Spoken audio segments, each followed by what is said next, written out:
Cara simple masak nasi. Yang ni untuk adik-adik lah yang baru belajar, yang masih tak jadi-jadi je nasi dia. Pertama sekali korang kena ada cawan ataupun mangkuk untuk korang ukur nasi tu. Macam Aiman nampak, Aiman ambil separuh nasi ni, separuh mangkuk ni mula-mula. Okay, Aiman tunjukkan. Okay, mula-mula kita basuhkan nasi tu. Basuh 3 kali Basuh 3 kali. Dan korang jangan genggam pula. Jangan korang pecahkan. Korang kena lembut-lembut je. Pusing lembut. Okay, sekarang cara sukat pula air. Macam tadi separuh kan nasi dia kan. Air pun sama. Air pun kena separuh. Tapi air kena 2 kali tadi Aiman masukkan separuh nasi kan. Tapi air dia 2 kali. Maksudnya 2 kali. Air yang separuh tu masuk 2 kali. Nampak? Senang je kan. Maksud dia nasi separuh, air 2 kali separuh tu. Lepas tu korang kena lap tau. Jangan kau terus letak, kau kena lap.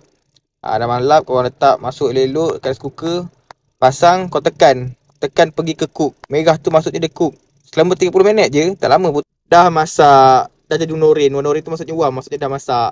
Simple je kan. Ni cara paling simple lah Aiman ajar untuk orang yang tak tahu.